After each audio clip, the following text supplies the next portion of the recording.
Good evening, everybody. Thank you so much for being here tonight as we go over this exciting work. My name is Scott Hutchison. I'm the Managing Director of Pluribus Unum. EPU, as we call it, was founded by Mitch Landrieu, former mayor of New Orleans, in 2018 to continue the work that he did in the conversations that were provoked by his removal of the 4 Confederate monuments here in New Orleans. We knew it was important work and work that could really change the South if we stuck to it. So we did. And EPU was born. We work across 13 states across the South. We work in leadership acceleration with elected officials and community leaders. We work in policy change, working to dismantle the systems that have kept us separated by race and class so many years, and through narrative change. We need to tell the story of how change is possible, to encourage others to participate in that and have conversations and create change that we all know is so desperately needed. And the main way that we do that is looking at data, looking at what we learn from people, looking at what people are talking about, what they're questioning, and where those possibilities for change exist. So we couldn't be happier with our partnership with the Public Religion Research Institute. The study that we are partnering with them on for this year and then continuing into next year on another piece of it is really exciting and I think educational and inspiring at the same time. You know, I talked to somebody today who said, wow, this is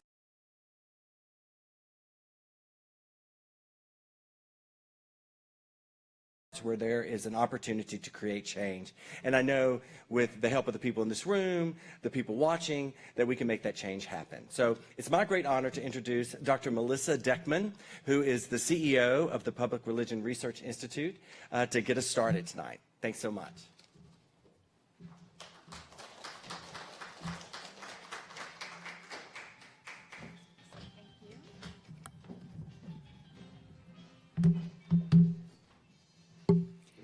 Good evening, everyone.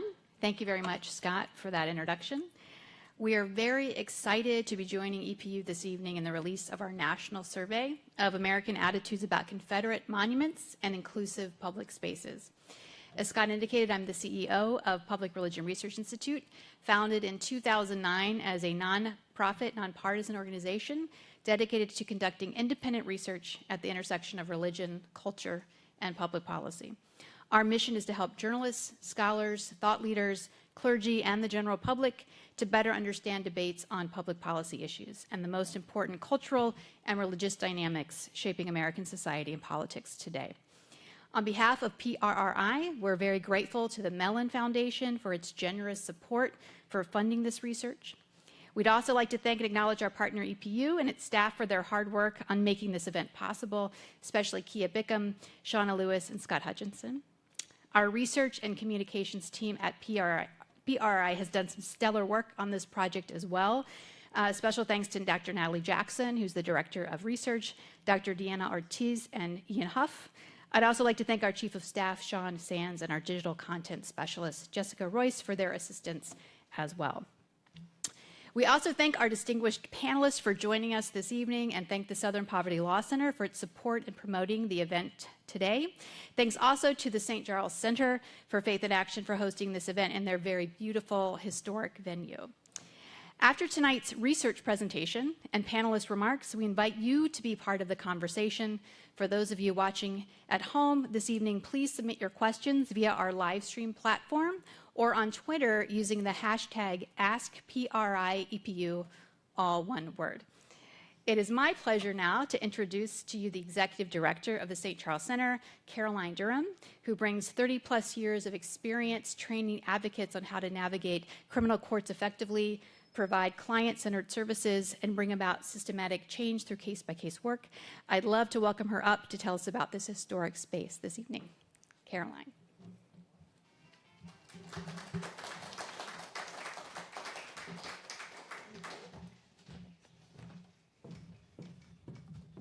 Good evening. We are so excited to be a part of this important unveiling.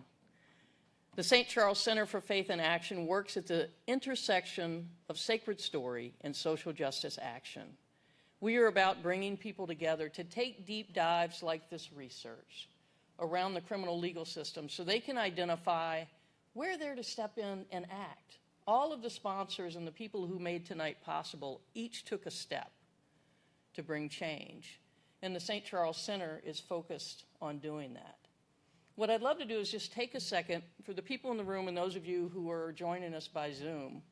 We're at the intersection of Broadway and St. Charles Avenue.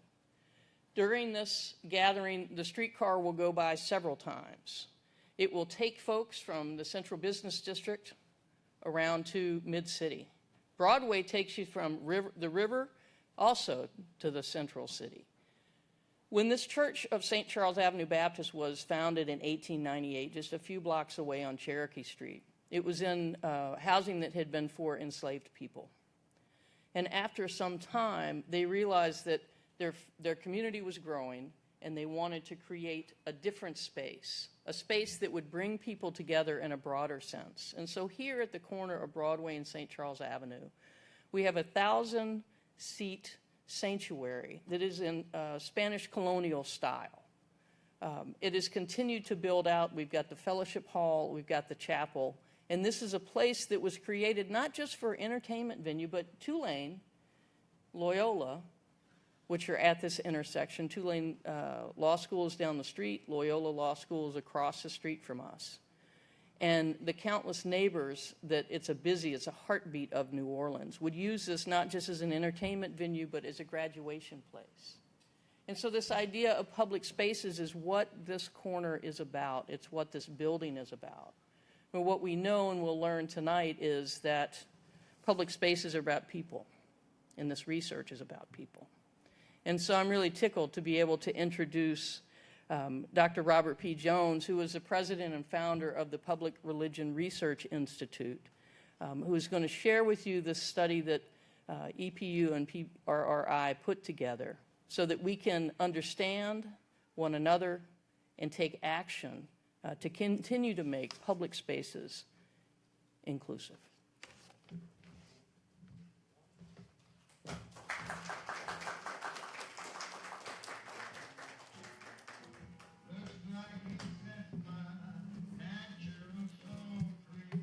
All right, well, good evening. Good to see everyone here. Beautiful New Orleans. Happy to be here and happy to have the honor to talk to you about the research. You've heard a lot of preamble about it and about this unique partnership between PRRI and Pluribus Unum. Began well over a year ago and was generously funded, as Melissa said, by the Mellon Foundation that made this partnership and this research possible. So I have the great privilege of kind of unpacking it for you. And one of the things that I love about data, I am a kind of data nerd. One of the things I love about it, especially public opinion data, is that it tells us something about where we are. You know, I think about those kind of maps, right, that you see at national parks, where it has this little arrow and says, you are here, right? And I think that's some ways what this data does for us, is it tells us where we are on this long journey that we have been on as a country, wrestling with these fundamental questions about who we are as a country, who counts as a citizen, what does equality mean for us as Americans. And so the survey, I think, gives us some windows, some lenses into these fundamental questions, and it helps us not only understand where we are, but it helps us understand, I think, as Scott said earlier, some hopeful things about where we might go together, right? Not only kind of where we've been in the past, where we are, but where we might go together. And then I think importantly and strategically gives us some insights on what might be in the way of us going some places together as well, and kind of helps us make some better decisions, kind of understand where there is synergy, where there is opposition, where people are dug in, where people are leaning in, those kinds of things. So I'm really excited to be able to lay out, what I think is a really complex picture tonight about this question of what do we do with these, over 1,000 Confederate monuments that still dot our land, particularly in the South. What do we do with that legacy? How do we think about that legacy? And how might we think about public spaces that are more inclusive and as we move forward together? So with that, I will jump ahead here to actually some data. So first of all, let's tell you a little bit about what you're looking at when you see these numbers. It was Caroline that said, this is about people, right? That when you'll see a lot of statistics and numbers and percent signs, but those all represent the opinions of Americans, of people who were generous enough to talk to us. So this survey, we talked to over 5,000 Americans, asking their opinions from all walks of life. It's a random sample of Americans. We also had oversamples of 13 southern states because these questions are more acute in the South. So trying to get a better sense of what opinions were in the South. And again, just a thank you again to Pluribus Unum, who helped us design the survey from the beginning. This has been a partnership just all the way from the very beginning, thinking hard about how do we ask these questions? What do we really need to know? What do we know? What do we not know? Those questions for the very beginning. And thanks again to the Mellon Foundation for its support of the project. All right, so I'm going to begin with a question about thinking about, this thing that circles around these questions of monuments, which is the question of racism, and particularly structural racism. I'll say just a bit about that term, and then I'll show you how we operationalized it in the survey. One of the things we were really interested to know is how much do people think about the effects of slavery, the effects of the Civil War, the effects of discrimination and Jim Crow, and their effects on the present? All right, how much does that legacy come forward for us today? So we designed a set of questions to get at that in more than one way. So I'll give you just a taste of some of the questions here. And there's it's an index made up of a number of questions. I'm going to give you just, won't read every single one of them, but you can see here on the slides just a couple of ideas. So for example, white Americans today are not responsible for discrimination against black people in the past, right? This slide is showing the number of people who agree with that statement. The darker bars here show people who agree with the statement. Some of these questions are asked in the opposite direction. The lighter bars show disagreement, but they all kind of head in the same ideological question. So for example, the second question here is, white people in the U.S. Have certain advantages because of the color of their skin. This is the number of people who disagree with that statement, right? So they're all kind of working in the same direction. And we had a whole other set of questions here. As you can see, so for example, generations of slavery and discrimination have created conditions that make it difficult for many black Americans to work their way out of the lower class. This is people who disagree. 52% of Americans disagree with that statement. So we basically put all these questions together statistically into one composite index to kind of get an underlying orientation of people who either sort of accepted or denied the existence of systemic and or structural racism. And so when we scored these things, we basically scored them on a scale from 0 to 1, with 1 holding the highest racist views or denying the existence of structural racism, and 0 holding the least racist views or fully accepting the existence of systemic racism. And notably what we found here is you'll see, we'll see this pattern throughout the study, is some very major partisan divides, right, on this question. So what I have here is the composite score of all Americans and all Republicans, all Independents, and all Democrats. You'll see that the differences are quite stark. In fact, Republicans' scores on the structural racism index are twice as high as Democrats' scores on here. And one of the notable things that we found throughout the survey is that partisanship is such a strong divider in the country today. In fact, it's higher than regional identity. So we've got this focus on the South, but what we find actually is that questions around racism, Confederate monuments, have been nationalized, right? They've been nationalized and partisanized, if that's a word, but they've been kind of organized around partisan identity here. And one notable thing I'm going to put up here, we broke out the parties not only overall, but by race. And you can see here that partisanship, structures, for example, the views of white Americans. So if you look at white Republicans, for example, you'll see that the score is 0.67. But if you look at white Democrats on the bottom, it's 0.24, right? So it's remarkably different by race, and partisanship is really structuring a lot of these views. It's also true for religious groups. I had the privilege of being here at St. Charles Church here during the pandemic virtually to talk about my book, White Too Long, where we first developed this index, a version of this structural racism index. And this pattern was evident in data even in 2018. And so even this new data that we have, this pattern is very, very similar. That is that white Christians tend to score higher on the Structural Racism Index than whites who are religiously unaffiliated. So here are the scores for white evangelicals. Again, it was 0 to 1. Higher scores, more likely to deny the existence of structural racism. White evangelicals, 0.64. Both white mainline Protestants and white Catholics above 0.5. And if you look at whites who are religiously unaffiliated, that is those who claim no religious affiliation, it's down at 0.33. And this pattern is very consistent over the last 5 years in data that we've seen at PRRI. All right. So let me jump to some Confederate questions that are about kind of public space and Confederate monuments. One of the notable things that we also found in the survey is that African Americans in particular, and not surprisingly, but you can measurably so on almost all questions, have a very different view than white Americans do on many of these questions, from awareness to beliefs about what should be done with Confederate monuments. But I found this fairly striking too, that these are the questions. This is the questions about people who are just aware of public displays of the Confederate flag, Confederate monuments in public spaces, public parks, buildings, schools, or streets that commemorate Confederate leaders. This is all Americans, you can see here. It's about 1 in 3 public displays are aware of public displays of the Confederate flag. A little less than that for Confederate monuments and public parks. Here are the people in the South. These are all Southerners in green, white Southerners in orange here, so much more awareness in the South. Not surprisingly, there are more of these monuments in the South, so we should be seeing this.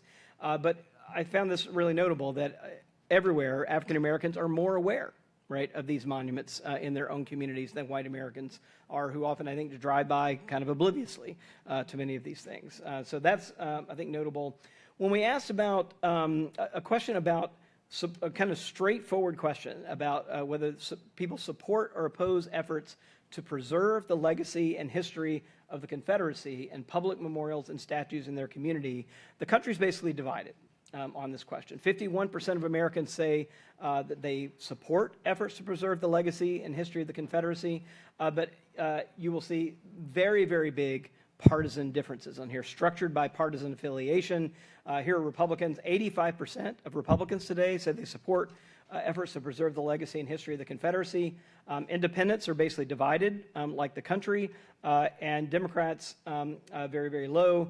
Down here, only about a quarter. And again, you see this, if you look at white Republicans and white Democrats, partisanship highly stratifies white Americans on this question. You know, that white Democrats down at 23, white Republicans at 87% right here. So more than 3 times as likely, white Republicans more than 3 times as likely to say they support efforts to preserve the legacy and history of the Confederacy. We see some similar patterns among religious groups in the country with not only white Christians, but the major white Christian groups here in majority saying that they support these efforts. There's no group here, and this group does stick out, white evangelical Protestants, which is the group most prominent in the South. Think Southern Baptists, for example, here at really 3/4 of them saying that they support efforts to preserve the legacy and history of the Confederacy. But so do white mainline Protestants and white Catholics at about 6 and 10 or more here. And then below that, again, non-Christian religions, Jews, Hindus, Muslims, Buddhists, etc., very, very low. Religiously unaffiliated Americans, again, down to only around a third. So that's really about what to do about the existing Confederate monuments. When we ask people, though, about how they feel about monuments that might celebrate a community's diversity and whether they feel a special sense of pride when they see certain kinds of monuments, we actually see some pretty different opinions here. So on the one hand, if we ask people whether they feel a special sense of pride when they see statues and monuments honoring Confederate leaders or soldiers, we actually see fairly few Americans kind of saying that, yes, I feel this special sense of pride there. It's only about 1 in 5 Americans. And even if you look at groups that are more supportive, like of preserving the legacy of the Confederacy, like Republicans, that number still doesn't get to majority. By contrast, if we ask people about if they feel a special pride about public art or monuments that celebrate the diversity of a community, it's more than double this number right here. So I think this gives you a clue to some of the complexity of the views here, right? That it's maybe not quite as locked down as it might seem if you only look at the questions of Confederate monuments. We see similar patterns among religious groups. Again, if we ask about a feeling of special pride for monuments that honor Confederate soldiers, we see white evangelicals sticking out on this number.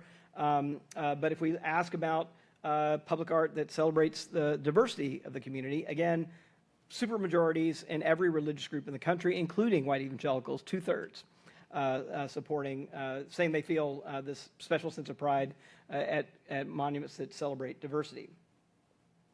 So let's kind of go back a little bit here to, we also found this interesting finding here. I've just put up the one piece of this. We asked people what to do about Confederate memorials that are currently here.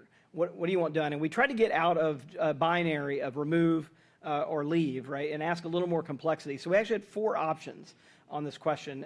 Do you want to remove them and have them destroyed? Do you want to remove them, move them to a museum? Do you want to leave them in place but add some context to explain kind of why they were put up and when, and put them in historical context? Or do you want to leave them in place as they are? And I also found it notable here that only about 1/4 of Americans say they just want to leave them as they are, like leave them as they've been standing essentially for 100 years. Most of these, as our colleagues at the Southern Poverty Law Center have so hopefully pointed out, were actually put up in the 1920s or the 1950s. These are not like holdovers from the Civil War. And so I think most people in the country, in fact 3/4, say something should be done. They shouldn't just be left standing as they are. But then when we get to like what should be done, we do see the partisan divides kind of pop back up here. So, for example, there are very few Republicans, actually only about 1 in 10, who want to remove them one way or the other. The plurality of Republicans are actually a little less than plurality. 42% say they want to put context around them. And about half of them want to leave them in place. And then you can see that, again, if you just look at the blue and green patterns here, it's pretty apparent. Democrats of all races are sort of in a different place, wanting to see them removed one way or the other. So this tells you something, again, about there is will, I think, to do something. But once we get past putting context around them, the question of removal, people end up in their kind of partisan corners for that. We also tried to create a more composite measure to get a broader sense of people supporting monument reform of one way or the other here. And so we created a kind of typology of support for Confederate monument reform. And we used 3 different questions here about whether whether we should be memorializing Confederate figures, what we should do with existing Confederate monuments, and then finally, what people thought about the Confederate flag. What do they represent, the Confederate flag or Confederate monuments? Do they represent racism or do they represent Southern pride, is the way that the question was asked. Combining all these measures together, we basically end up with this typology with about 1/4 of Americans strongly supporting monument reform of some kind, another 30% leaning toward supporting monument reform, and then these other 2 pies, 26% leaning toward opposing monument reform, and only about 1 in 5, a little less than 1 in 5, dug in completely opposing monument reform. So again, there is a gradation of opinions here and possibilities, and you can see again these partisan patterns here with overwhelming numbers of Democrats, majorities of independents, and then very few Republicans leaning toward supporting monument reform. One thing I should say, too, about these numbers, on almost all of these measures, there is this thing that political scientists love to call asymmetric polarization, right? A big jargony word that basically just means that there is partisan polarization here, but in most cases, independents are actually closer to Democrats, and Republicans are kind of outliers from the middle. Right, so it's not even polarization. I think that's kind of notable as well on many of these questions, that Republicans tend to be sort of further outside the mainstream of public opinion than Democrats do on questions about Confederate memorials. Other thing, we're here in the South, and we did find that there are some age differences, as you might expect here, and they are exactly what you would expect, that Southerners, for example, under the age of 30, much more likely to support, lean into supporting monument reform than Southerners who are over the age of 65, right? But even under Southerners under the age of 65, right, it's 48% that lean towards some kind of monument reform. But you do see the generational divides here as well that are quite strong. The other thing is, I'm from the South, and I think, one of the things I've heard a lot is, look, this Confederate thing doesn't have anything to do with racism, right? This kind of denial that these two things are connected in any way. And I do think we've got some pretty solid findings in this survey that show, in fact, they are highly correlated, right? So that is, denials of systemic racism are highly correlated with support for Confederate monuments, right? And so this shows our median structural racism index scores by support for monument reform, right? So you can see these who oppose monument reform scoring very high on the structural racism index, and it's almost linear here. You can draw a line right through these numbers, and you see it also stratifies Republicans as well. So Republicans who are very, very likely to oppose monument reform or score the highest on the structural racism index. It's true for Democrats and independents as well, although those scores as a whole are lower. But I think this is part of the challenging, I think, piece about this topic is that these things are linked to deep attitudes around race, the past effects of discrimination, slavery, et cetera, on the present.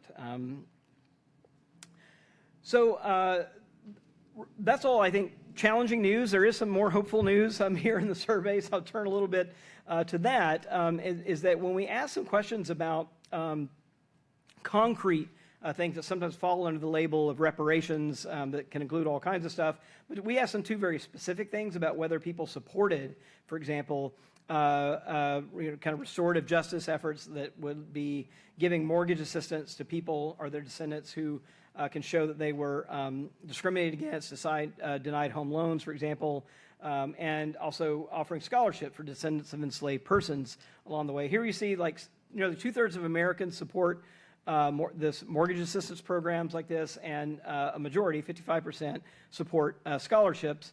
But we see, again, this sort of big partisan divides on this, also stratifying people by race, but majorities of Americans supporting both of those things.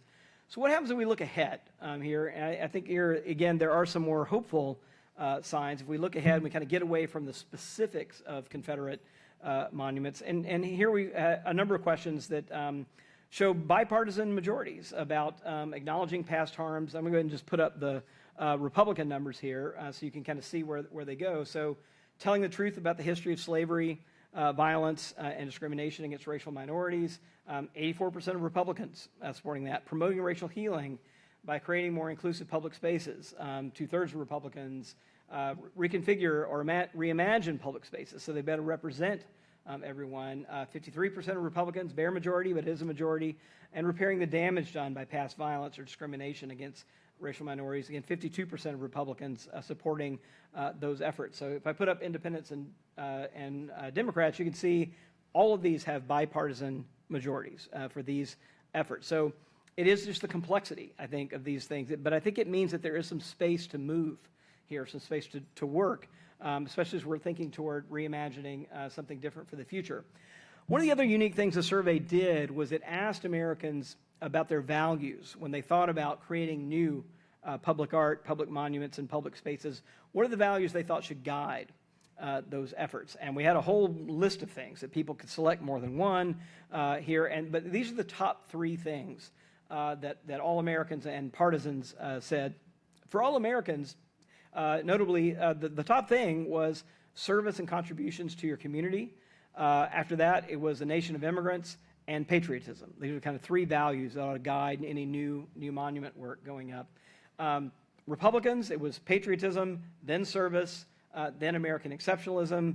And then if you look at Democrats, it's a nation of immigrants, service, and racial equality. So besides service, right, there's nothing shared between the two partisan groups. But if you look at that idea of service and contributions to the community, that does cut across parties. It cuts across religious groups as well. And might be one way of kind of thinking about where some work might be able to move forward. We see the same thing on religious groups. I won't go through all of these here, but the same thing you'll see, that little light blue number is community service, honoring service in local communities here. And that runs through all the major religious groups in the country. So, with that, we'll wrap up, but I do think it's just worth noting that this is, I think it really is, shows how, the survey shows just how, in many ways, we're still having this long discussion, right? Again, about who we are as a country, what values we want. And in some ways, it comes down to this fundamental question of, is the country this vision of a white Christian America, America as a promised land for European Christians and everyone else is second class if you don't share that identity? Or, are we a country where everyone stands on equal footing before the Constitution? And I think those are, in many ways, we're still wrestling with those fundamental questions. And with that, I will invite you back up, Melissa, is that right?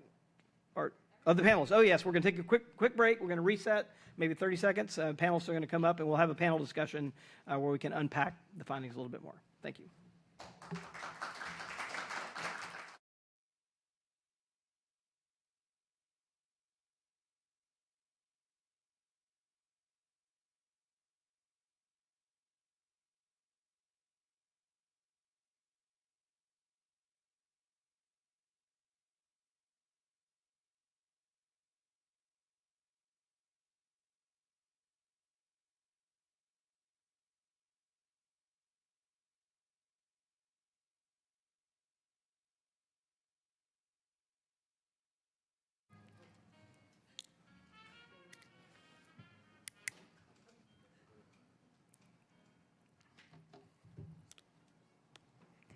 Welcome back, everyone. I think I've decided I should have jazz music follow me every time I enter into a facility or building. That's just wonderful. And just a nice reminder that we're here in New Orleans with all of you. So before I introduce our panelists, I just wanted to remind our audience here and our audience at home that you can feel free to submit questions as part of our question and answer segment of our program. Please submit your questions via our streaming platforms or on Twitter using the hashtag AskPRIEPU. So we already have heard from Robbie in this wonderful presentation of our data. I just wanted to provide you with a little more of his background. Dr. Robert P. Jones is the president and founder of Public Religion Research Institute, previously serving as CEO of PRRI from the organization's inception in 2009 to just this past July. Dr. Jones is the author of White Too Long, The Legacy of White Supremacy in American Christianity, which won a 2021 American Book Award. He is also the author of The End of White Christian America, which won the 2019 Grawemeyer Award in Religion. He holds a Ph.D. in religion from Emory University, an MDiv from Southwestern Baptist Theological Seminary, and a BS in computing science and mathematics from Mississippi College. Dr. Jones was selected by Emory University's Graduate Division of Religion as Distinguished Alumnus of the Year in 2013, and by Mississippi College's Mathematics Department as Alumnus of the Year in 2016. Before founding PRRI, he worked as a consultant and senior research fellow at several think tanks in Washington, D.C., and was an assistant professor of religious studies at Missouri State University. I'm also delighted to introduce Lecia Brooks. She's the Chief of Staff and Culture for Southern Poverty Law Center, where her duties focus on leadership development, building an anti-racist workplace culture across the SPLC's offices, and ensuring a continued focus on equity. She previously served at SPLC as the organization's outreach director, where she traveled across the U.S. and abroad to speak about hate and extremism. Lecia Brooks has a wealth of experience in diversity advocacy training for corporations and nonprofit organizations, including Walmart, Lyft, Pixar, Colorado State University, and the Newark Public Library in New Jersey. Previously, she worked for the National Conference for Community and Justice in its Los Angeles office and holds a degree in political science from Loyola Marymount University and an elementary education certificate from the National University in Los Angeles. Also delighted to introduce Dr. Otis W. Pickett Sr., E. Pluribus Unum resident scholar, who is also the university historian and clinical assistant professor in the Department of Teaching and Learning at Clemson University.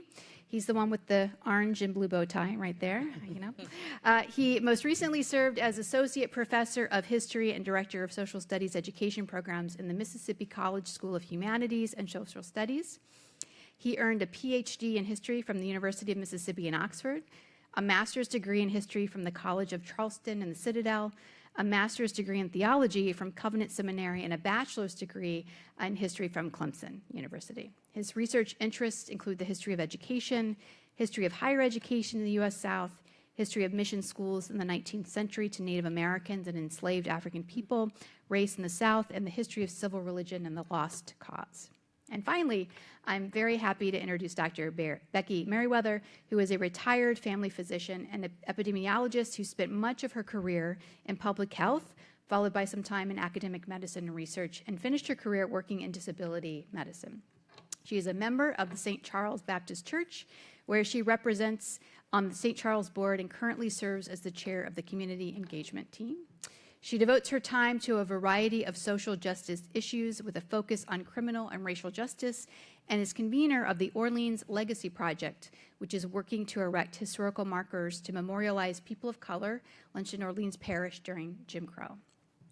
At this time, we're going to start with Lecia Brooks, but I'm going to ask each of the panelists to share their comments on the study and talk about an aspect of the study that ties into their work. Each panelist has about 3 minutes to do this, so I'm going to start first with Lecia.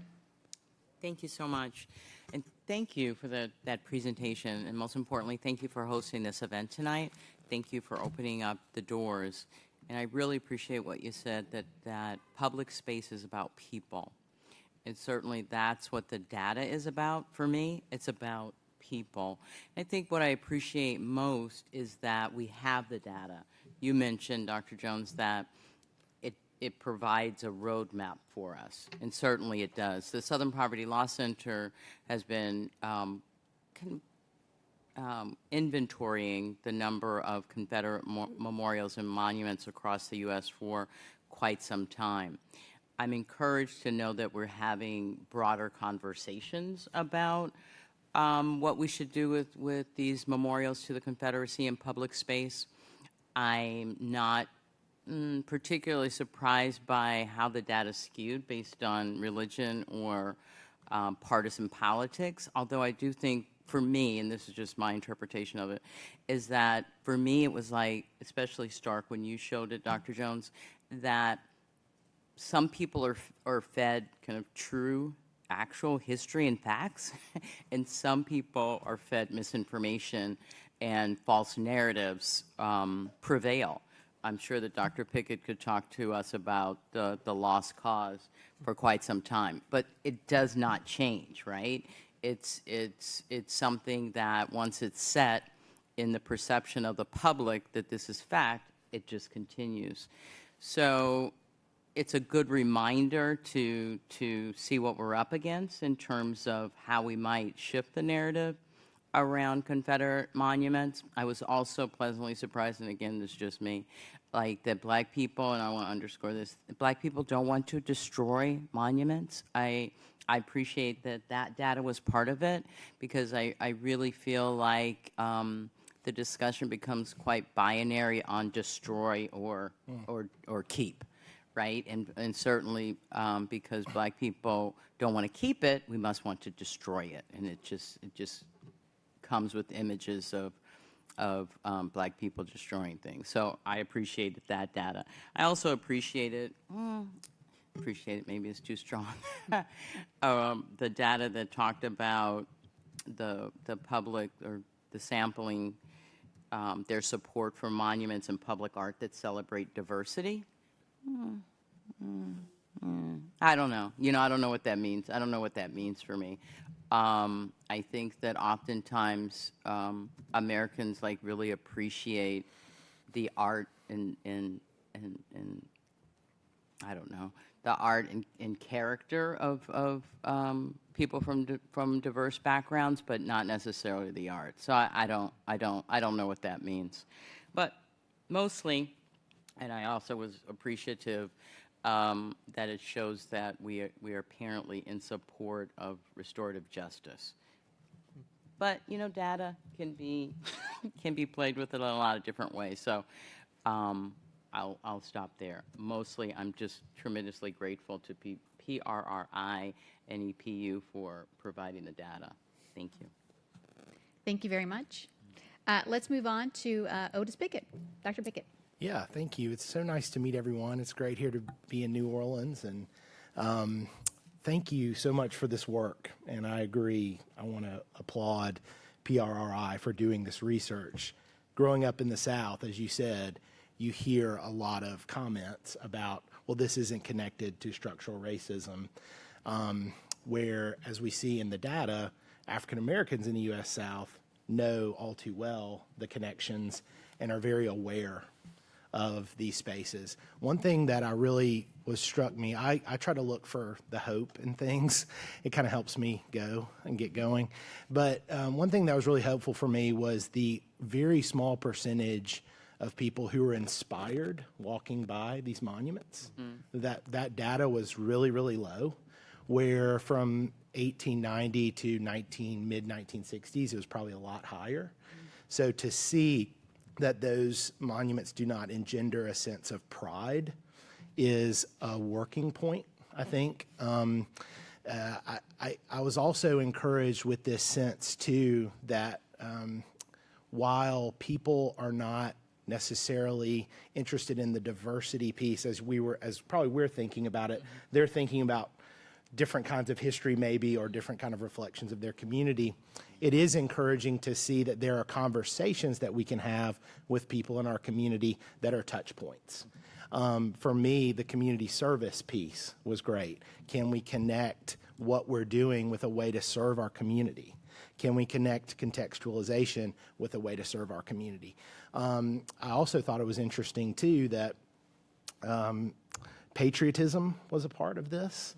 And we're talking about Confederate monuments, like, and sort of having that discussion about what was the Civil War, what were people fighting for? Was it to preserve the Union? Was it to support our country? And what is patriotism? I think that's a great question.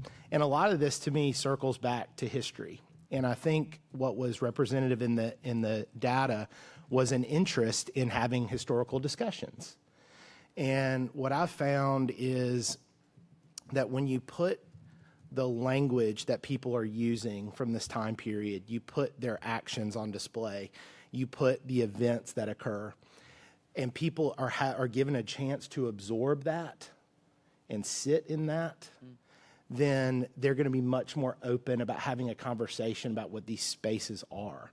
And so we need to get to a point, and you referenced this, that we agree on some sort of consensus of U.S. history, that there are things that happen, things that were said. And so for me, showing the data, as you were saying, and you were saying, show the historical evidence, show the primary documents, and let people read for themselves.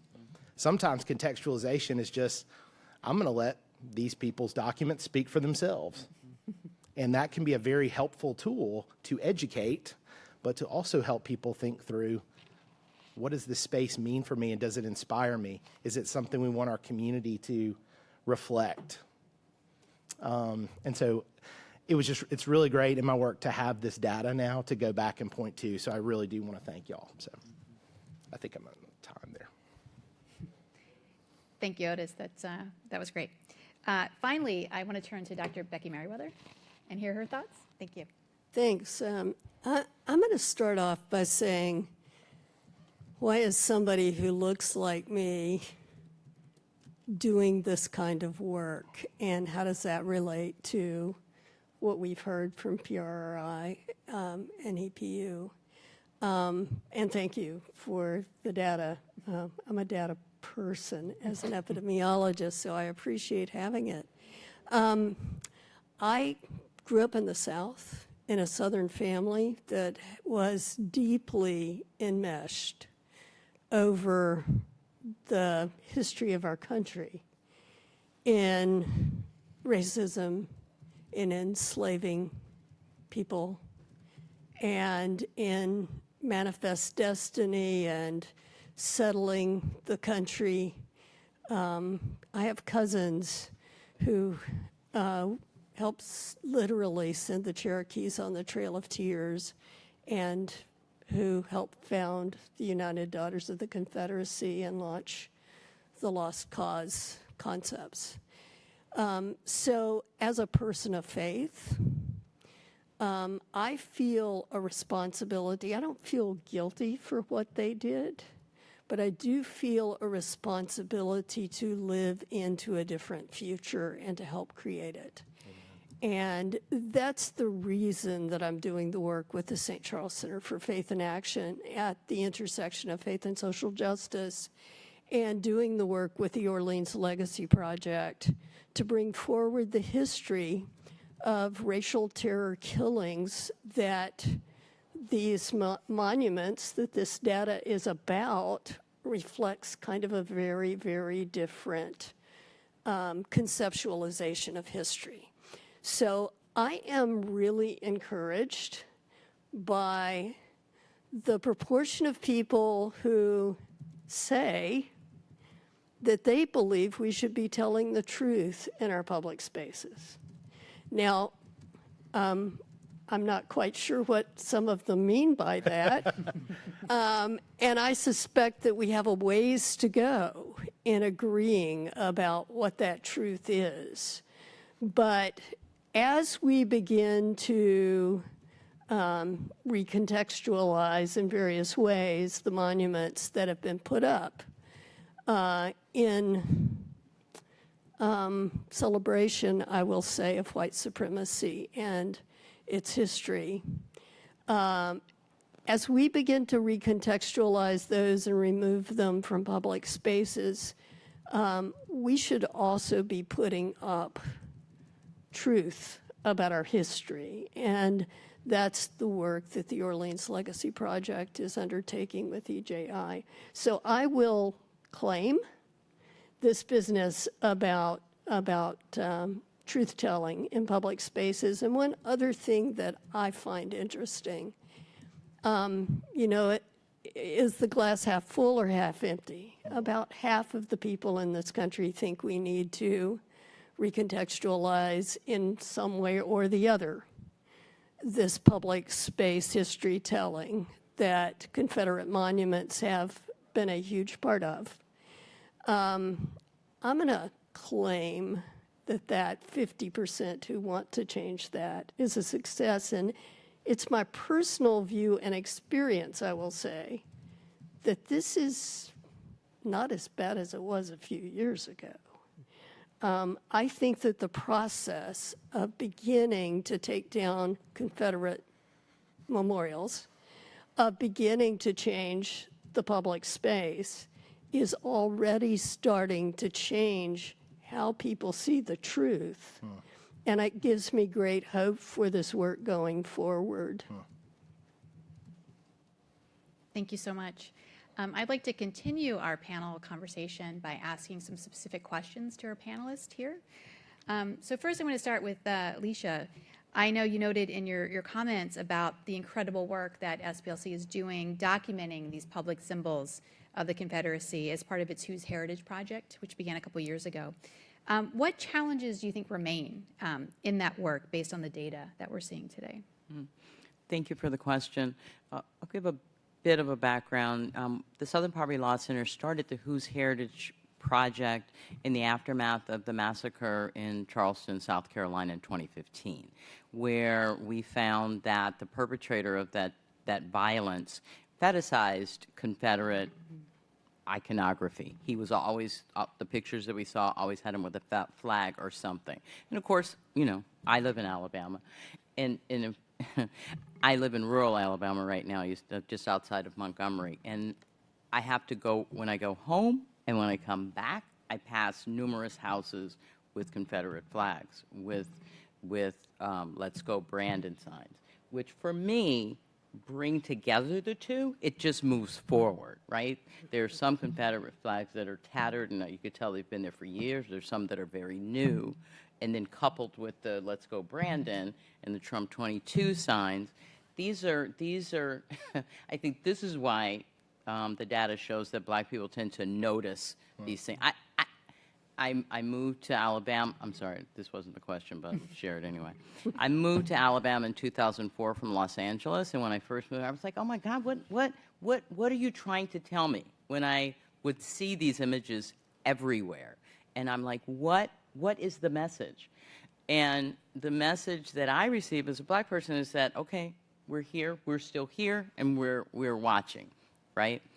So back to the Southern Poverty Law Center. So we see these images everywhere, all across Alabama. We have offices in 5 southern states. But we wanted to catalog and try to identify how many of these symbols exist in public space across the country. At our first accounting in 2016, we identified about 1,200. We issued a report and invited community members to add to that collection. Now, in 2022, we identify 2,000, over 2,000 memorials to the Confederacy exist in public space. That is with years and years of monuments and memorials coming down.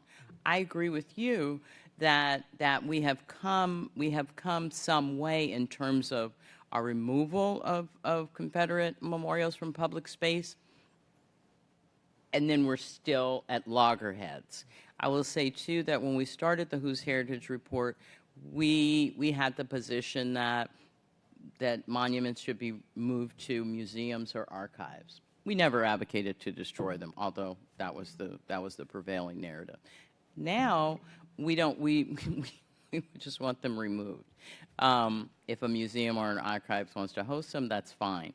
Our position is that they cause tremendous damage to the psyche of African Americans and that they should not exist in public space. And I feel that I have to say that wherever I can, whenever I can, because it's not simply, and not saying that you all are just engaging in an intellectual discourse, but this is like a serious thing that really, really gets into kind of the space of people who have to look at these monuments and memorials to people, individuals who fought to enslave my ancestors. I just full stop. I'm just done. That's it. So I forgot the question.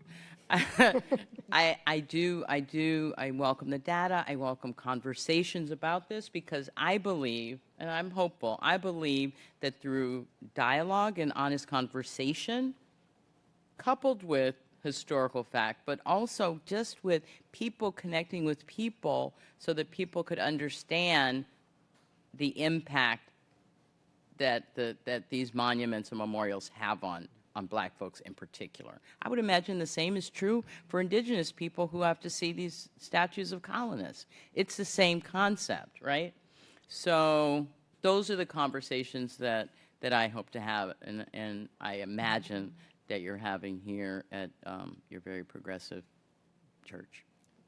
Thank you. Sorry I didn't answer the question. Just connect one dot here, because I really appreciate you bringing that context and about when this started and the reaction to the mass murder at Mother Emanuel AME in Charleston. Just to connect it out, we're here at a church. Is yes, that young man was motivated by the Confederate monuments. To me, like the other painful thing is that he was also motivated by his Christian faith. In fact, in his prison journals, while he was writing this racist screed, right, this kind of manifesto before his trial, awaiting trial, in the margins, like it was entered into evidence. You can actually look it up online. In the margins of that notebook, he's doodling crosses. His personal logo had a cross in the middle of it. And one of the biggest portraits or sketches that he made is a full-page sketch of a white Jesus emerging from the tomb, right, as part of his worldview, right, it was a white supremacist Christian worldview. And I think we're here, this religion and creating more inclusive spaces, that part of the work of religion and creating more inclusive spaces is realizing it was white Christianity that created those Confederate monuments. Almost all of them had blessings of churches and preachers praying and children's choirs from the local Baptist church singing at the dedication. I mean, that's the image, right? And it was about preserving this kind of white Christian America. And so this is all like interwoven, I think, and what we've got to dismantle today has to kind of take upon the white supremacist piece of it, and it has to take apart the Christian piece of it as well. You're exactly right. I'll say one quick point. Yeah. The data reflected that in that the independents or people who did not religiously identify tended to have a lower Yeah, the Right, unaffiliated, that's right. And really across the board. And so what that tells me is that they're not subject to again, these false narratives of Christian nationalism or white supremacy or all of it. I mean, it is all connected. Yeah, the painful, last comment, the painful thing is that if what that data on the structural racism index shows is exactly what you're saying, to put it, kind of boil it down into kind of lay terms, is if you take your average white American and you add Christian identity, they move up the structural racism scale and not down.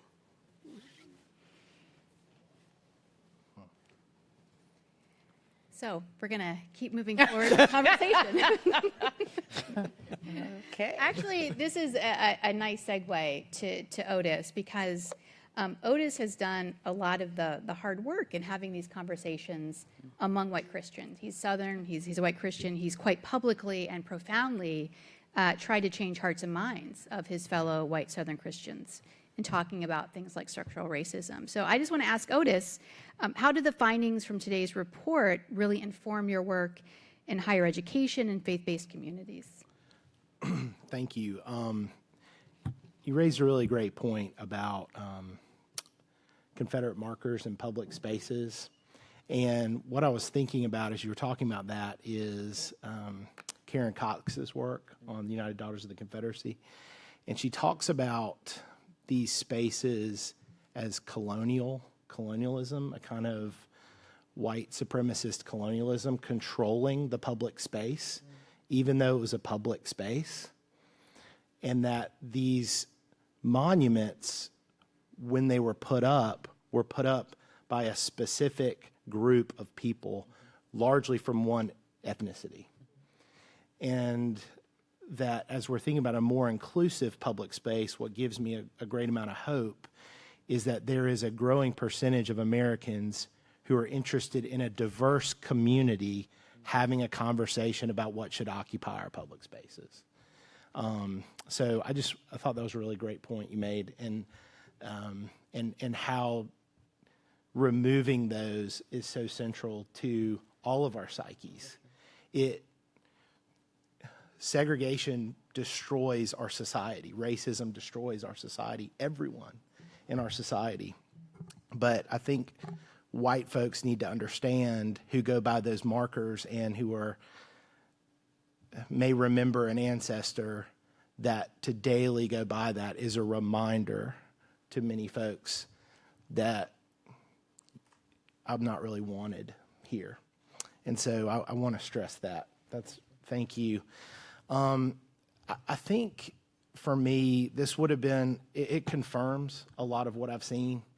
So I think about 3 or 4 things that I was involved with that a lot of this confirms. One, I was involved in a denominational survey of race with about 5,000 pastors and teaching elders and ruling elders. And what we saw was very similar data. And I think one thing that struck me in that was how little the things like theology and Bible and ethical teaching were driving that, and how much partisanship and political interest and the ways in which people are thinking and driving themselves politically shaped a lot of those questions. That was really alarming to see, but also not totally surprising, given the history of this country and the role that civil religion plays as we engage in our society. The other I was thinking about was, as we were having conversations about the state flag in Mississippi starting in 2015, that there was a lot of interest in, there wasn't much interest among conservatives in wanting to have that conversation because it was a political liability for them. And so there was just apathy. But the hard pressing work of African Americans in Mississippi who voted to have that taken down in 2001 and kept advocating and speaking to this, kept it on the front burner. And then you have something like Mother Emanuel and the death of George Floyd. And a lot of center-right conservative Christians were then saying, what can we do? What are some things we can begin to change? What are some things we can begin to change Mississippi to make it a more inclusive space? And immediately turn to the flag. Now, what's very difficult about that is, why can't we, as a society, why does it take someone's death and suffering for us to have those conversations? As Christians, we should be thoughtful of our neighbor and how our neighbors are living and what they're suffering with. And we should be attuned to that. And I think as we're working with Christians, helping Christians understand what their own theology, what their own texts teach about loving their neighbor, and emphasizing that above whether or not I care about this symbol or this statue. That seemed to resonate with Christians in Mississippi. A third example I'll talk about is where, Robbie, your alma mater, and where I taught for many years, Mississippi College, that had on its quad 3 statues of Jesus. A statue of Jesus praying in the Garden of Gethsemane, a statue of Jesus washing his disciples' feet, and in front of the School of Education, a statue of Jesus saying, "May the little children come unto me." And a lost cause Confederate marker celebrating the Mississippi College Rifles, right? And as we began to work with our president and our administration and our trustees and our community, how we framed that was this one, it's filled with all kinds of historical inaccuracies, but it's also not reflective of the other statues that are here in our identity as an institution. And to our president's credit, he shepherded our community and our board of trustees and had that removed. And those were from a Christian impetus. Another thing I was really surprised with was the amount of Christians who were engaged in the state flag discussion. I think we had every member of the Mississippi Baptist Convention, every previous president of the Mississippi Baptist Convention signed a declaration to have it changed. Ligon Duncan at Reformed Theological Seminary was very involved in getting the legislature to come along. Christians really, in the midst of that, had a voice, and that was encouraging for me to see that you have a voice and you can use it, and you can use it to love your neighbor. So that's where I'm trying to encourage people in faith communities, is to do that. So. Thank you very much, Otis. I want to turn to Becky here. As someone who is part of a faith-based organization who's done a lot of this work in New Orleans, what advice would you give to other people? I know New Orleans has sort of a unique legacy with Mitch Landrieu's legacy, but what would you say to people living in other areas, maybe other southern cities, other communities? How would you begin? What advice would you give? A number of things. And building on what Otis has said, I think actually seeing the impact of these Confederate memorials on Black people, hearing them speak about that, being in the room, and we try to bring people into rooms together where they have a chance to talk about things like this. Those of us who look like I do swim in our own whiteness, right? And if we're assembling ourselves all the time in white places, we don't have a chance to hear what those impacts are. And so I think it's really critical for people of faith, whether they are Christian or not, but those of us who are Christian have a particular responsibility because we have been, at a minimum, complicit in this history and the development of these memorials. We have to bring people out of their individual spheres and give them a chance to hear from people who have a very different lived experience. Because until I heard from Black people what it felt like, it hadn't occurred to me.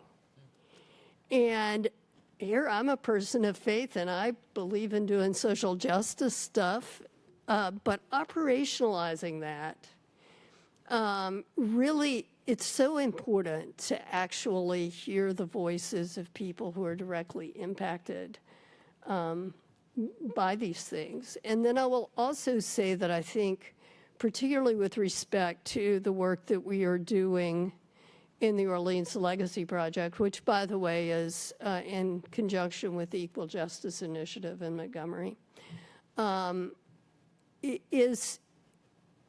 think we have a shot at getting people to listen to history that doesn't feel quite as threatening to them as confronting right off with how similar that history is to things that are still going on now. But giving them a chance to discover it. For example, the first marker that we put up here was about a mass lynching in 1900. That was occasioned when 2 Black men were minding their own business and were accosted by 3 white policemen. And things escalated and got out of hand and led to a 4-day literal reign of terror in this town on Black people, where white supremacist mobs were gathering all over town and pulling people off of streetcars, going into their homes and killing them, shooting them in the back as they went to work in the French Quarter. And what really brought it home to me about the power of these monuments was when I read that these white supremacist mobs spontaneously gathered over and over again during those 4 days at Lee Circle. So if we ever doubted what that statue of Robert E. Lee meant to white people in this town, it became just so clear to me. And it's so critical that we understand the power of these things that we do in public places, whether we are holding up this lost cause ideology or if we are instead telling the truth about this history and about the work that we need to do. And by changing what's present in that history, we have a chance to begin to repair some of the damage and to do the work together as we're doing in the Orleans Legacy Project, where we brought together people from the community to talk about these things and talk about how do we go forward and how do we celebrate the remembrance of what's happened to people in the past and talk about its implications for today and how we move forward and do things very differently.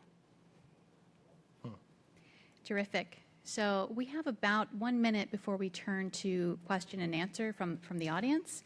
And so I would maybe like each of the panelists to speak a bit about the next step in the sense of what do you see as a vision for making our public spaces more inclusive?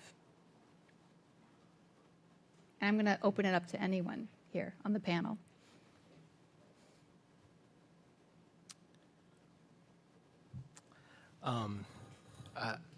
I do think you're absolutely right about the obsession with these spaces and their connection to white supremacy and as their like almost rallying points. One thing I think we do in our society that's really unhealthy is I think we put up these monuments and we call that history. And it's not history. it's a veneration of something that I don't even think those people would want. Robert E. Lee didn't want it. He didn't want it. Did he even live in New Orleans? Like, he was never even here. Right. I don't even understand. But like, it's this sense in which why do we venerate something, and then we venerate something and we make it into this literally something that we put on a pedestal that's untouchable. Mm-hmm. And history is just filled with people who are just broken, and they are terrible, and there's tragedy, and it is just like so hard. And that to me is more human. That to me is like, as a historian, I relate to people in history who struggle, because we're struggling every day. But to put people on a thing and say, this is perfect and we need to be this, that is incredibly, not only, I would say in religious terms, it's idolatry. It's idolatry. But it's also incredibly damaging to what we value, and you don't learn history walking by a monument, I'll just say. Thank you for making that point, because we often hear that SPLC is trying to erase history. No. History is not taught through monuments. You're absolutely right. And Robert E. Lee did not want statuaries to him or commemorations. He made that quite clear. So I think it also connects to the factual history that the lost cause narrative was created in spite of him. They just pulled him, snatched him up and said, we'll put you up there. He never wanted that. And these are not just statues, they're huge. My gosh. I often think about the little black child, 5 years old, looking at like, oh my God, the man on the horse must be important.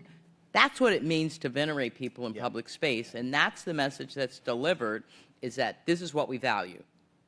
And what we don't see, obviously we don't value it, right? So there's no context. It's just this guy on a horse that's, idolatry is the perfect and word. it's interesting too how you feed idolatry. Mm-hmm. You give over everything you are to that idol. Yes. And it's interesting in a war-torn society in Reconstruction, when the South is literally impoverished, they're sending thousands of dollars up to Chicago to buy these statues that are very expensive. And like, that's what we're going to spend our money on. And you're taking food and money out of the church and out of people's homes and putting it into this statue. And it's killing you. Well, we do have some time for Q&A, so I want to make sure we get to that. Oh, Becky, did you want to Just pipe in there? very, Yes. very quickly, I just wanted to say that I think I would say to folks, hey guys, taking down these statues is easy. I talk to a lot of people who feel overwhelmed by what do I as a person, or what does a small congregation, let's say, do about this. By this, I'm referring to racism more broadly. This is concrete, this is specific, this is easy. Not If easy. we I'll just, say, it's not easy. True, but I mean, if people decided we really want to do something different, this is a very easy way, relatively speaking, to change our community going forward, to make it different and to make it more welcoming, and also to give us a shot at repairing some of the damage that's been done in the relationships among us. Terrific. Let's turn to the audience. Do we have any questions in the audience for our panelists?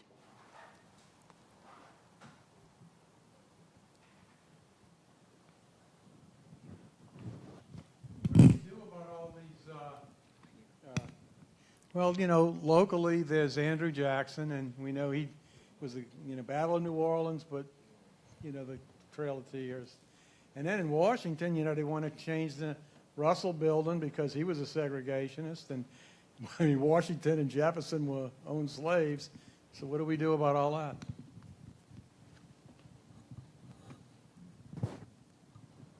All right, I'll take it. I'll take a first cut at that. Here's what I think the most valuable thing about this moment we're in is that it's forcing us to have a conversation. It's forcing us to, the word reckoning, I think, gets used a lot. I think it's accurate. I was born in 1968. I've certainly never seen anything like this among white people, in my lifetime, having these conversations. I've probably been in 100 churches in the last 3 years, mostly white churches, trying to have this conversation. I don't think there's any simple answers because the challenge is that it goes as you said, it does go all the way back, right? And it goes back before the Republic. And so I think that's, how do we have this more honest conversation about who we are, how we got here? Again, I think there's no panacea, but I do think there's the importance of having that conversation. The other thing I would say that I think Otis tiptoed up to and hinted at, one of my favorite quotes by James Baldwin, African-American writer from the middle of the 20th century, is he's actually just describing, one way he described the civil rights movement is that it's what happened when, his words were, when a despised and oppressed group began to wake up as to what happened to it. And I think white people are just waking up to what has happened to us, right, with all of this. Because as Otis said, you don't sit at that place of oppressing, enslaving, denying your own history and come out unscathed, right? You don't, right? And so I think this moment, the reason it's so challenging is we're having to ask the harder question of, like, who are we? And right, that easy question of patriot, right, it's not so easy, it's not so simple. But I do think the value of the moment we're in, from critical race theory to white Christian nationalism to Confederate monuments, all of this effervescence that we're seeing is really because we're getting pushed back to this fundamental question that's been with us from the beginning and even before the Republic. And I actually think that that's a healthy thing, if we can kind of get through it without burning everything down. So. You know what's interesting about that is I think with these, it's often in times of emotion and anger, right, that I think you're seeing sometimes people respond to things that you're talking about. I'd love to see a comprehensive community discussion in every place where these markers that you're talking about are. Each community is different and distinct and has people in their community who feel specific ways about Andrew Jackson or Thomas Jefferson or others. And there are examples of this. The University of Virginia has done a lot of amazing work interpreting Jefferson's life while also being very honest about his slaveholding and his relationship with Sally Hemings and a variety of different things. We're having a conversation in Clemson about John C. Calhoun, right? And Yale took his name down off of a building. We literally cannot do that because of the Heritage Act in South Carolina. But also, the university is on his plantation. I would have to pick up the university brick by brick and move it to Georgia. And so what that's causing us to do is have a really robust and interesting conversation about the totality of Calhoun's life, not neglecting his role in making slavery a positive good, while also recognizing his labor in creating the American system as a senator, while also recognizing that when he was Secretary of State and he's sending a letter abroad, on the next page of the letter he's talking about buying a new enslaved person to as an ambassador of the United States to someone in another country. So it's on his mind. And I think that's creating a really robust discussion where, as a community, we can have that conversation. But that requires America valuing history. That requires Americans valuing curriculum in our K-12 schools. That requires parents saying, hey, you can major in history and it's okay at universities. That requires Americans going, we value liberal arts education and the humanities. That requires reading history books written by historians rather than by popular presses. That requires a whole host of things that no one in America wants to do. No one cares. And this is a historian that's seen it for 20 years. We are literally losing history departments across the country because parents don't want their children to study history. And it gets back to my son or daughter has to have a degree where they can go out and get money right away. Well, I would argue there's a lot of ways you can earn money as a historian that provides incredible skills if we're imaginative. And we also have a society that values history. And when you do that and we put things into context, I think it helps us as a society have that conversation. We do have a question from Twitter, actually. Growing up in the South, we also have other public spaces such as roads and parks named after Confederate leaders. Please address the issue of how towns can interrogate these non-statute monuments.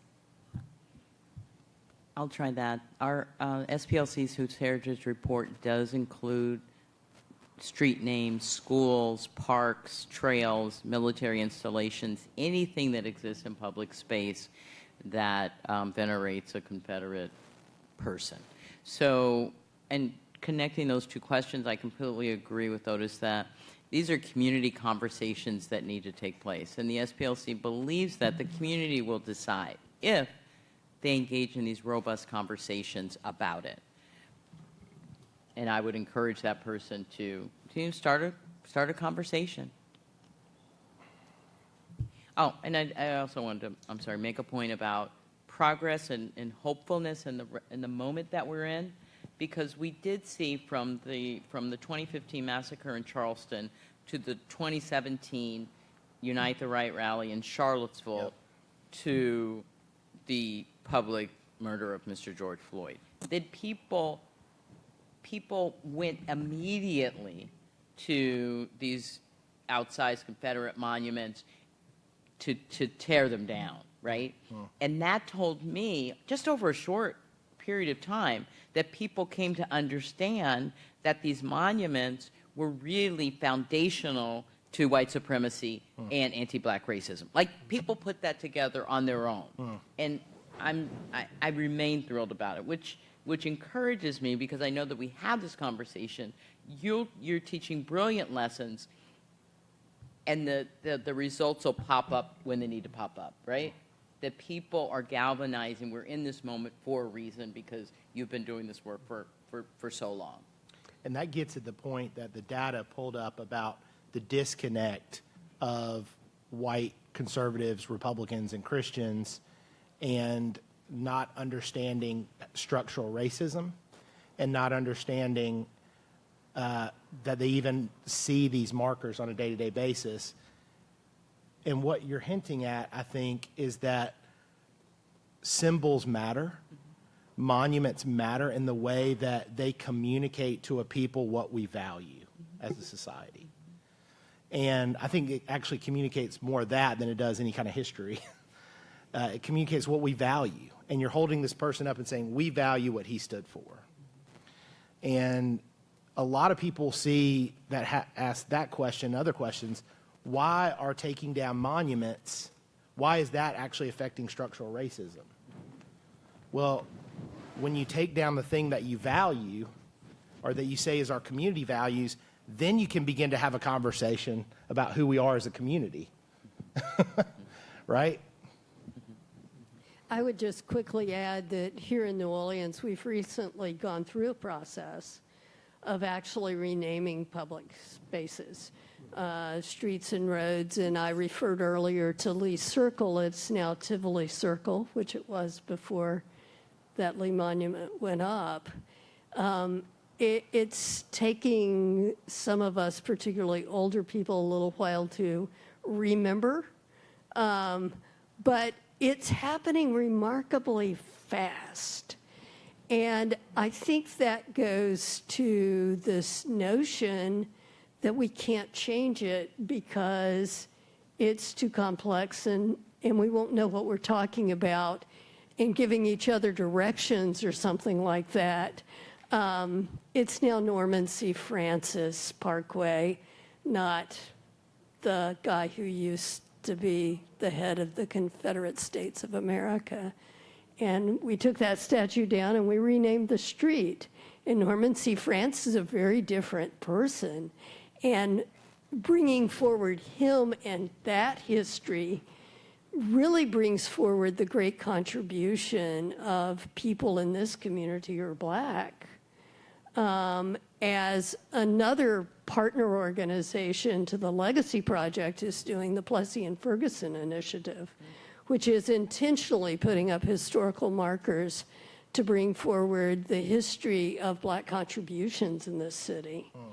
And so by doing that combination of things, we really have a shot at changing the dialogue, the narrative, as Robbie said, but also really changing the space that our children, my grandchildren, see growing up.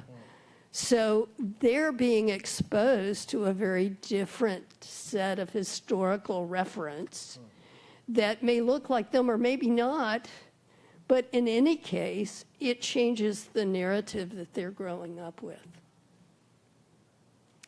We have time for one additional question from the audience or from our Twitter sphere. Yes. I'm just interested in the attack, the all-out attack of the Republican Party on teaching the history of racism in our country, and wondering what strategies do you see developing, and what strategies might we use to fight that battle?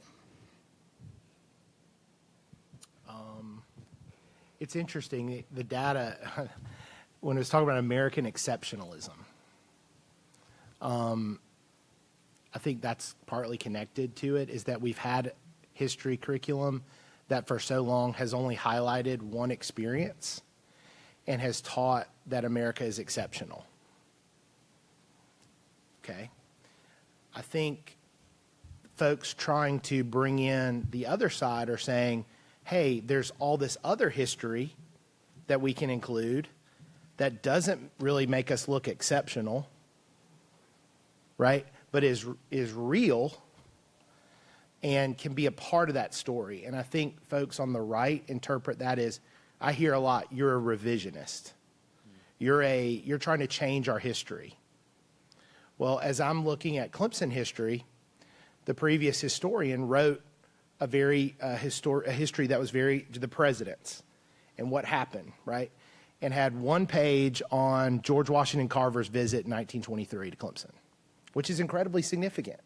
So I'm going to Tougaloo and reading Carver's letters and reading what students thought. And I just tell people, I'm just including this robust story that was left out. I'm not trying to change the history. I'm just including so we have a more holistic experience and a more diverse experience. And that's how I think we can frame it to people. It's like, we're not changing history. People have been revising history since Herodotus. I mean, we don't revise, we're adding to, so we have a more holistic understanding of what happened.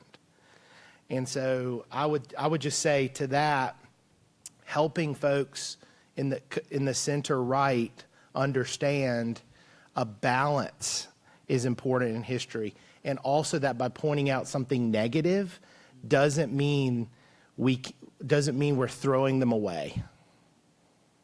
And part of what's been successful for me is saying we actually have to keep these individuals at the center of our public discourse, because if we don't remember what they did, it can happen again.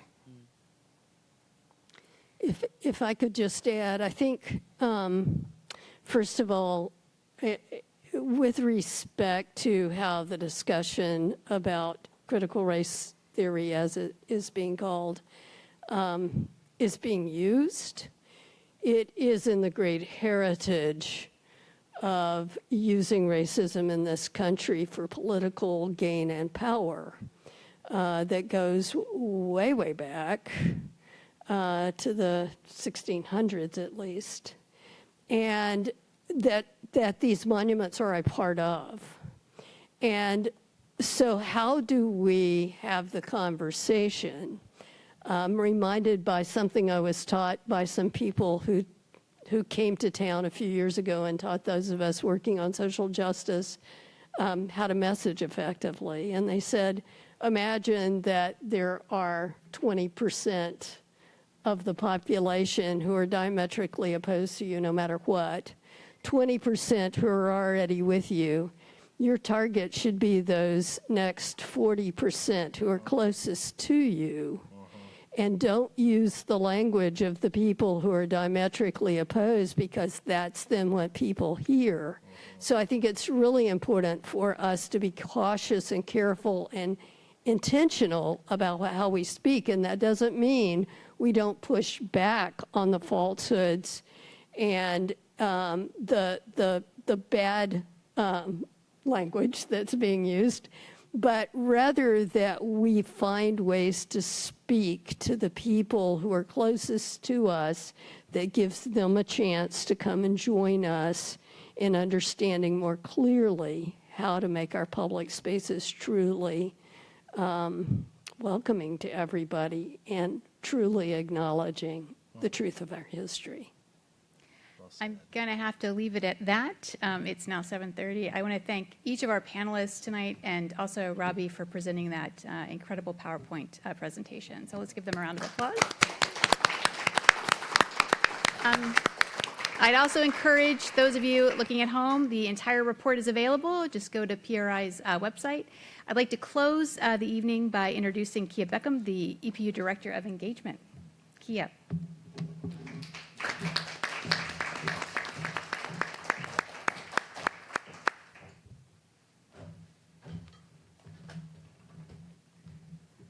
Well, thank you for such a wonderful discussion as we discuss the role of religion in creating more inclusive public spaces.